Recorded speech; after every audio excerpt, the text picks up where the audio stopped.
मी तिथं जवळजवळ 7-8 वर्षापासून राहते. माझ्या लेकरासोबत, माझ्या फॅमिलीसोबत. जर यांनी आमच्यावर काही अत्याचार जर केले, आम्हाला जर तिथून हाकलायचे प्रयत्न केले, तर मी माझ्या घरामध्ये माझ्या परिवारासोबत घरातच आत्मदहन करेन, पण तिथून हलणार नाही. 31 तारखेला मी माननीय आयुक्त साहेबांना पत्र दिलं होतं. मूलनिवासी नगर गट नंबर 216-17 हरसूल, जिथं या देशातील शोषित वंचित वर्गाचे लोक महानगरपालिकेच्या जागेवर वास्तव्य करून आहेत. महानगरपालिकेला तिथं प्रधानमंत्री आवास योजनेमधून घरं बांधायचे आहे आणि या लोकांना ते काढणार आहे तिथून. त्या चर्चेसाठी आम्हाला त्यांनी बोलवलं होतं.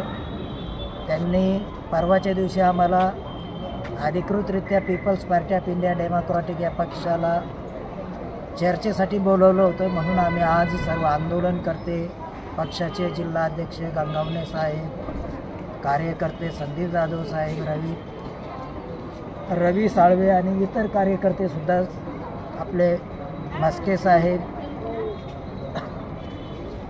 खरे साहेब, आम्ही सर्वांनी या मागे आयुक्त साहेबासोबत समाधानकारक चर्चा झाली आणि आम्ही त्यांना सांगितलं की तुम्हाला घरं बांधायचे आहे, आम्ही विकासाच्या विरोधात नाही, परंतु ज्या लोकांसाठी तुम्ही घरं बांधणार आहेत या लोकांना काढून या लोकांची तुम्ही काय व्यवस्था करणार आहे. तर आम्ही त्यांना सांगितलं की आम्ही जागा सोडायला तयार आहे जर आम्हाला तुम्ही प्रधानमंत्री आवास योजनेमध्ये घरं बांधून देता असाल. तत्पूर्वी आम्ही जागा सोडण्याच्या अगोदर आम्हाला ट्रान्झिट कॅम्प म्हणजे तात्पुरत्या राहण्याची व्यवस्था करून तिकडं आम्हाला पाठवा आणि त्याच वेळेस आम्ही ती जागा सोडणार आहोत. तसंच ही योजना प्रधानमंत्री आवास योजना अनुदान योजना आहे, परंतु बांधकाम व्यावसायिकाकडून ती लागू करण्यात येणार आहे. म्हणजे त्या घराची किंमत 12-15 लाख होणार आहे आणि हे जे शोषित लोक आहे, वंचित लोक आहे, हे ते घराची किंमत कशी भरणार हा प्रश्न आम्ही त्यांना केला. तर त्यावेळेस त्यांनी सांगितलं आम्ही काही गॅरंटीसुद्धा घेणार आहोत आणि काही लोकांना जर कर्ज झालं नाही तर मग त्याचं काय.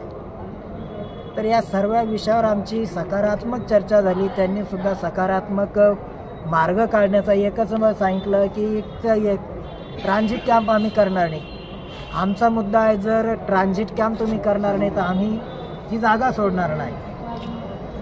जर असा प्रश्न आमच्या समोर उपस्थित झाला तर आम्ही स्पष्ट सांगितलं आयुक्त साहेबांना, तुम्ही आम्हाला या देशाचे नागरिक समजता की नाही, या देशाचे रहिवासी समजता की नाही. जर आम्ही या देशाचे नागरिक नसू, रहिवासी नसू, तर तुमची जी महानगरपालिकेची अतिक्रमण हटाव पथक आहे त्यांच्याकडे खूप गाड्या आहेत, त्या गाड्याच्या माध्यमातून आम्हाला या देशाच्या बाहेर नेऊन सोडा कुठं तरी.